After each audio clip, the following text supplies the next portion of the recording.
Peluang nasib Vicky Prasetyo di tangan majelis hakim. Perkara laporan Angel Elga terhadap Vicky Prasetyo atas dugaan pencemaran nama baik akhirnya memasuki tahap akhir, yakni keputusan hakim. Proses hukum yang berlangsung cukup lama, kurang lebih 1 tahun ini, sedianya diketok palu pada Kamis 26 Agustus kemarin. Namun karena satu dan lain hal, sidang putusan itu ditunda hingga 20 September mendatang. Memang perkara ini kalau kita lihat ini lama ya, karena memang ada beberapa perkara yang berjalan beriringan, begitu. Jadi ini memang diawali dengan satu peristiwa hukum yang memiliki dampak adanya upaya-upaya hukum lain. Nah, jadi itu yang membuat bagaimana perkara ini berlarut-larut karena ada laporan polisi sekitar 3 atau 4 gitu. Vicky sendiri terlihat cukup siap menghadapi putusan yang akan dijatuhkan hakim atas perkara ini. Ini terlihat dari kehadirannya di Pengadilan Negeri Jakarta Selatan. Mengenakan kemeja putih, Vicky datang ditemani sang istri, Kalina Oktarani, keluarga, serta tim kuasa hukumnya. Kepada media yang meliput dan ikut menantikan hasil keputusan atas perkara ini, baik Vicky maupun Kalina Oktarani mengaku siap dan menyerahkan semuanya kepada keputusan hakim. Kini perhatian publik diarahkan kepada agenda sidang pada 2 September mendatang. Tentu saja dengan satu pertanyaan, bagaimana nasib Vicky di tangan majelis hakim yang akan memutus perkara ini? Tanpa melangkahi atau mendahului kewenangan hakim, Rudy Kabunang selaku kuasa hukum Angel Elga menyampaikan kajian hukumnya atas nasib Vicky di akhir perjalanan proses hukum yang panjang ini. Rudy yang mengikuti sidang ini secara live melalui Rudy Kabunang TV menyampaikan kajian hukumnya terkait apa yang akan diterima terdakwa Vicky Prasetyo di ujung palu hakim nanti. Ya, kalau cara pandang saya sih, kita kembali melihat hasil penyidikan ya, di mana laporan dugaan tindak pidana pencemaran nama baik didukung dengan keterangan saksi dan bukti banyak itu di televisi, di YouTube. Saat diucapkan,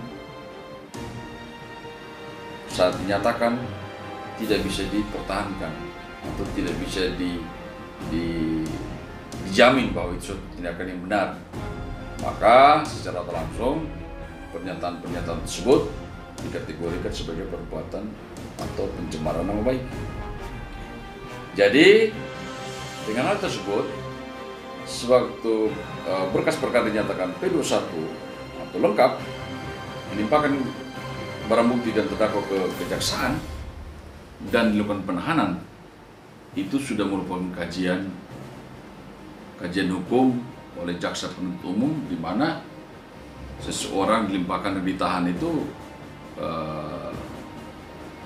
saya rasa unsur-unsur pidana yang dimaksud itu terpenuhi, maka dilakukan penahanan selama hampir lebih 2 bulan ya. Nah, kalau melihat dari perjalanan itu, kami simpulkan Pak ya, tidak mendahului lah daripada keputusan hakim, ya pasti dinyatakan bersalah. Menengok ke belakang, perkara ini bermula dari sebuah peristiwa menghebohkan pada tahun 2018 silam. Kala itu Vicky dan sejumlah orang termasuk keluarganya mendatangi rumah Angel dan melakukan aksi penggerebekan. Peristiwa ini gempar dan disiarkan media. Vicky dan orang-orangnya masuk dengan memanjat tembok pagar rumah Angel, lalu mendobrak masuk ke dalam rumah. Buntut dari peristiwa tersebut, Vicky melaporkan Angel Elga atas tuduhan melakukan tindak pidana perzinahan. Tindakan kita istilahnya penggerebekan lah. Saudara VP ini bersama dengan beberapa orang itu pada jam 1 malam, jam 2 pagi itu di tahun kira-kira 2018 ya, itu melakukan penggerebekan, yang mana Angel Elga pada saat itu masih status istri, yang akhirnya muncul pemberitaan di televisi, di YouTube dan di mana-mana. Tindakan penggerebekan itu akhirnya muncul image tuduhan seolah-olah Angel Elga melakukan dugaan tindak pidana perzinahan atau perselingkuhan. Nah, itu awal mulanya tuh. Tindakan itu bagaimana? Segerombolan orang bersama VP itu memasuki rumah Angel Elga ya. Itu rumah pribadi Angel Elga yang dibeli memang atas nama dia. Sebelum melakukan pernikahan sama VP itu sudah ada rumah tersebut.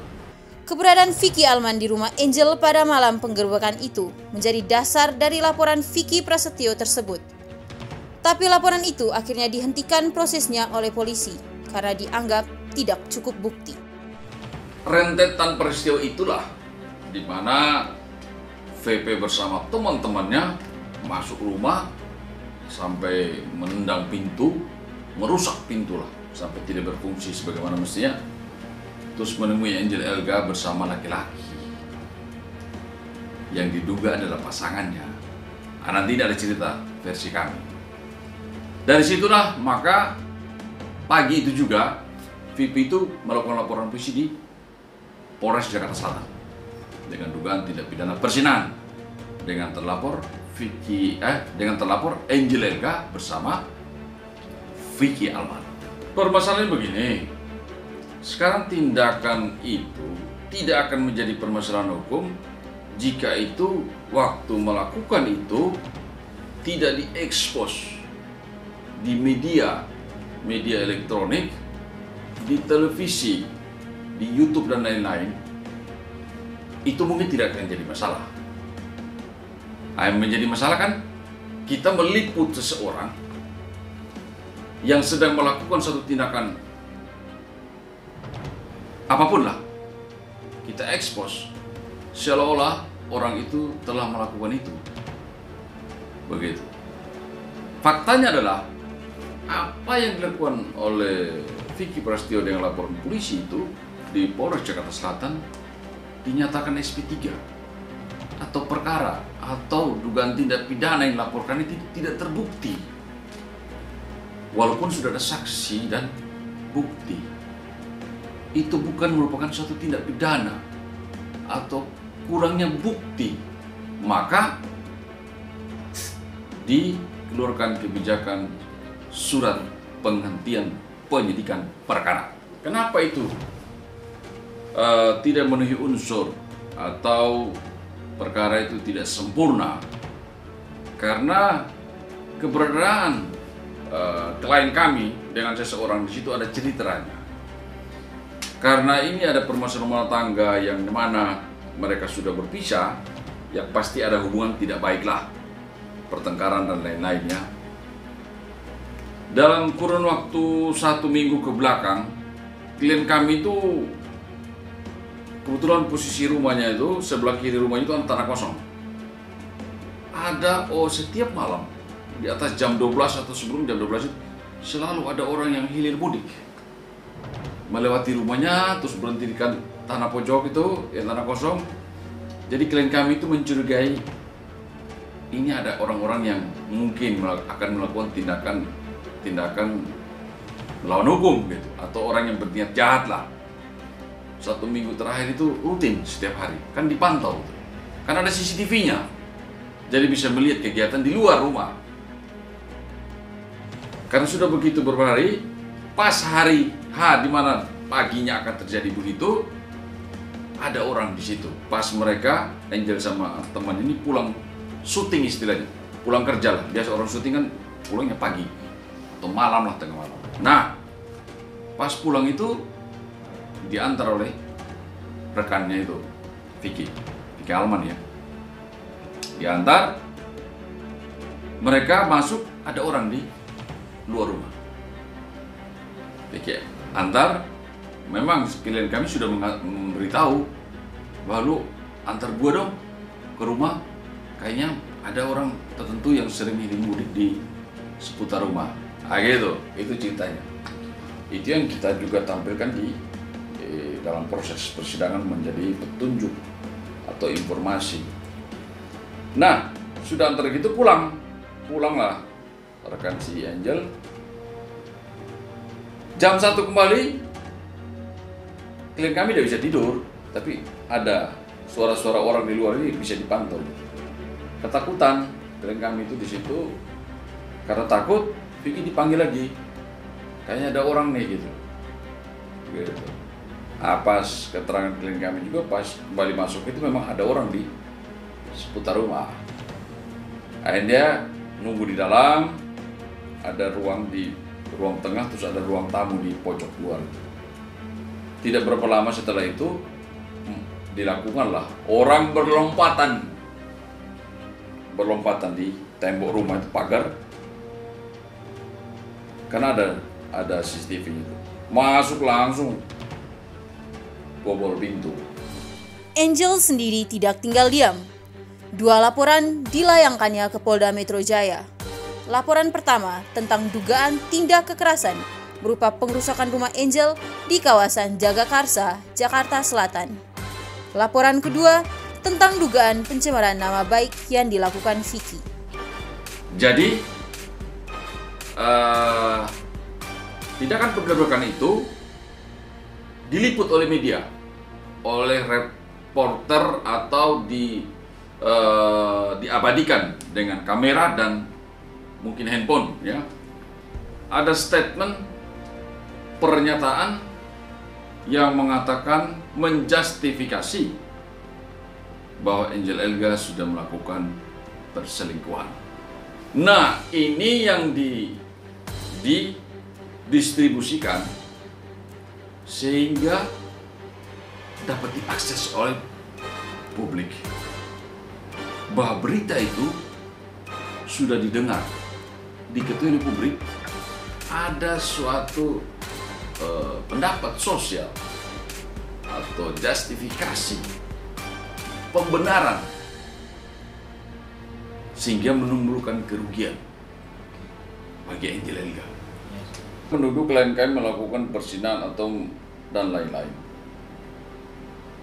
Sebelum ada keputusan hukum yang berkekuatan tetap menyatakan klien kami terbukti melakukan tindak pidana, ya seharusnya itu sebelum, jangan mendahului putusan, jangan mendahului upaya hukum, tetapi sudah melakukan statement, membuat pernyataan, diliput oleh media, didistribusikan, sehingga masyarakat luas dapat mengakses, mengetahui suatu informasi itu, yang mana kebenarannya tidak bisa dibuktikan. Nah, itu setelah Vicky melapor dugaan tindak pidana perzinahan dihentikan, maka apa yang diucapkan, apa yang dinyatakan di media dan media mendistribusikan diketahui masyarakat banyak telah merugikan klien kami. Dasar itulah Angel melapor dugaan tindak pidana pencemaran nama baik sebagaimana dimaksud oleh pasal 310, 311 dan Undang-Undang ITE.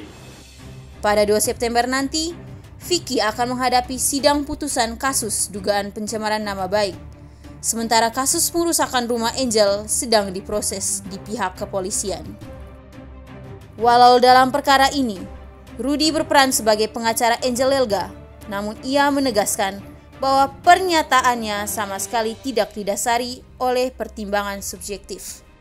Sebaliknya, pengacara yang juga Ketua Konferensi Advokat Indonesia atau KAI cabang DKI Jakarta ini menegaskan bahwa pernyataan yang ia sampaikan adalah sebuah kajian yang dilandasi pada logika hukum serta fakta persidangan selama perkara ini diproses, mulai dari penyelidikan, penyidikan, hingga sidang di Pengadilan Negeri Jakarta Selatan.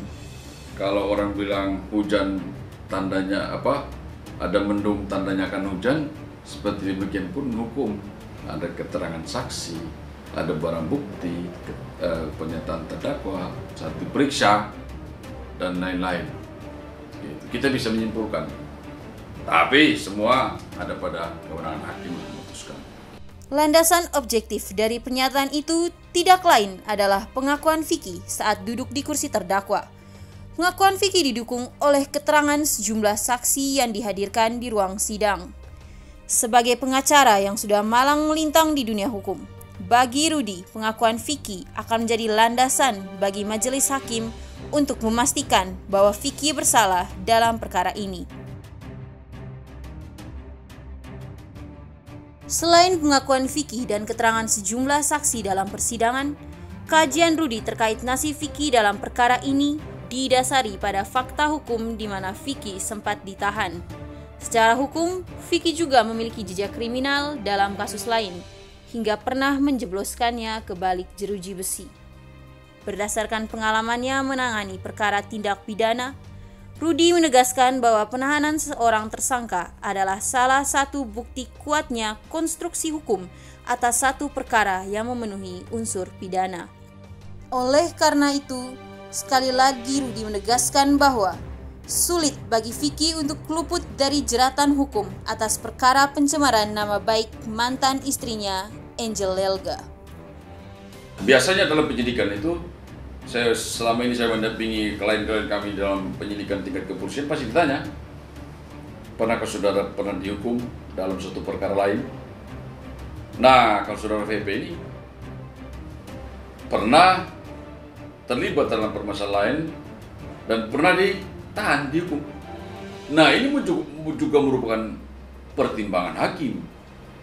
Karena kalau terdakwa secara berulang melakukan suatu dugaan tidak pidana dan sudah pernah ditahan, di penjara, itu pasti ada pertimbangan lah. Ada pertimbangan. Pasti pertimbangannya itu bukan positif, itu pasti negatif itu pertimbangannya. Tuntutan jaksa 8 bulan, kalau hakim dalam memutuskan perkara itu tidak berpatokan pada tuntutan jaksa, kadang-kadang bisa lebih. Beberapa perkara jaksa menuntut, putusan hakim lebih tinggi daripada tuntutan jaksa. Atau sebaliknya, kadang-kadang juga hakim memutus 2/3 lah dari tuntutan jaksa. Ya, kalau Vicky pernah ditahan 2 bulan kurang lebih, ya bisa diputus 6 bulan mungkin. Ya, ini kita lihat aja ke depan lah.